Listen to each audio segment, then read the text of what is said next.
اللہ نے آپ کے باروں میں باپ ہے گھر میں، ماں ہے گھر میں، چچا ہے، ماموں ہے، کوئی بڑا ہے، آپ کے رشتہ دار ہے خاندان میں، اللہ نے ان کے احترام میں، ان کی عزت میں، ان کے اکرام میں آپ کے لیے برکت رکھی ہے۔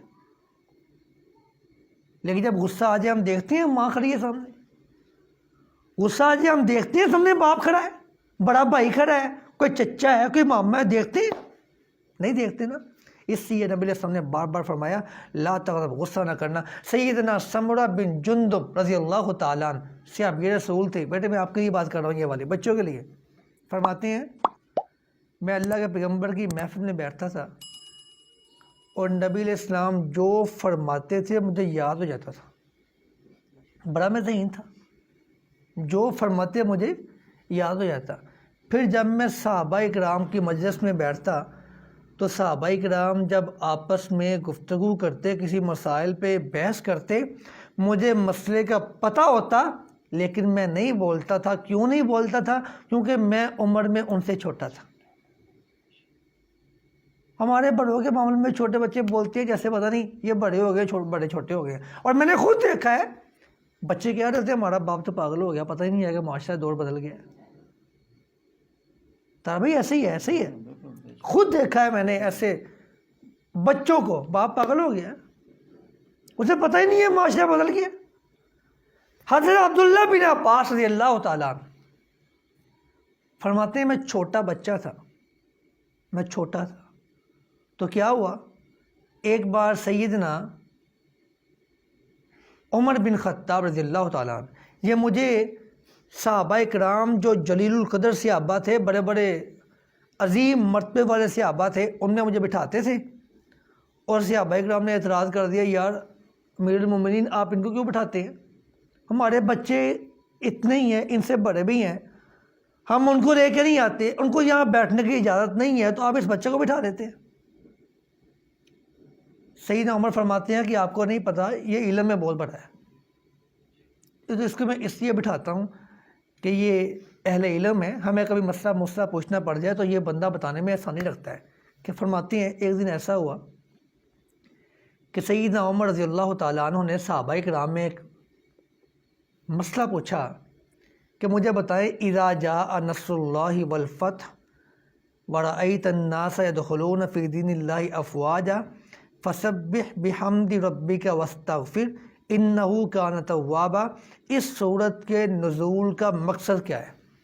اس سورت کے نزول کی، اس سورت کا مفہوم کیا ہے؟ اس سورت سے اللہ نے ہمیں پیغام کیا دیا ہے؟ سیدنا عمر نے صحابہ کرام سے پوچھا، میں بات کر رہا ہوں یہاں ادب کی، صحابہ کرام سے پوچھا تو پوچھ کے فرماتے ہیں بتائیں اس سورت سے کیا مراد ہے؟ سب نے کہا جی اس سے یہ مراد ہے کہ آپ مسلمان گروہ در گروہ اسلام میں داخل ہوں گے۔ ہمیں یہ کہا گیا ہے کہ آپ بس اللہ کی تسبیح بیان کریں، حمد بیان کریں، اور اس میں کیا کچھ بھی نہیں۔ سیدنا عمر فرماتے ہیں عبداللہ بن عباس ہے تم بتاؤ بیٹا اس میں کیا ہے؟ فرماتے ہیں میں تب تک نہیں بولا جب تک مجھے سیدنا عمر نے نہیں کہا، کیونکہ سب مجھ سے بڑے بیٹھے ہوئے تھے، میں چھوٹا تھا، میں خاموش رہا۔ بیٹا یہ سبق کیسے آبائی کرام سے؟ زندگی جینے کا طریقہ سیکھیں، باپ کے سامنے کھڑے ہیں، ماں کے سامنے کھڑے ہیں، وَاغْفِرْ لَهُمَا جَنَاحَ الذُّلِّ مِنَ الرَّحْمَةِ، ایسے کھڑے ہو جیسے آپ ان کے مجرم ہیں، آپ نے کوئی جرم کیا ہے یوں ہاتھ باندھ کے یوں کھڑے ہو جائیں جیسے کوئی مجرم جج کے سامنے کھڑا ہوتا ہے۔ کون ہوگا ایسے؟ بڑا مشکل کام ہے۔ اب تو زبانیں اتنی کھل گئی ہیں، ماں سے بات کرتے ہوئے ہم آنکھوں میں آنکھیں ڈال لیتے ہیں۔ صحابہ کرام تو اپنی ماں کے سامنے یوں نہیں کرتے تھے کہ کہیں خاک ہو، کہیں ماں پہ نہ گر جائے۔ نبی علیہ السلام تو فرماتے تھے لا تمشی امامہ، باپ کی آگے نہ چلنا، ہم تو دوڑتے۔ فرما بردار اولاد ہو مسلمان ہو، رسول اللہ کا فرمان آ جائے کہ ابا جی ساتھ ہو تو پیچھے چلنا، آگے نہ چلنا، تو اولاد آگے چل رہی ہو۔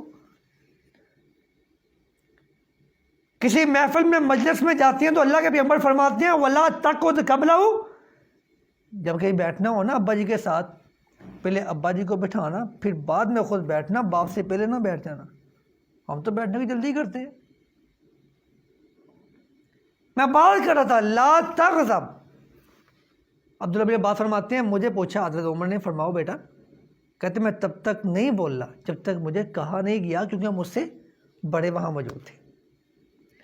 اور پھر میں نے بتایا جب مجھ سے پوچھا گیا کہ سیدنا عمر سے کہ اس صورت سے مراد ہے کہ اللہ بتا رہا ہے کہ اپنے نبی کو، میرے نبی آپ کی نبوت کا کام مکمل ہو گیا، آپ کا اب کام ختم ہو گیا، ہم اب آپ کو اپنے پاس بلانے والے ہیں۔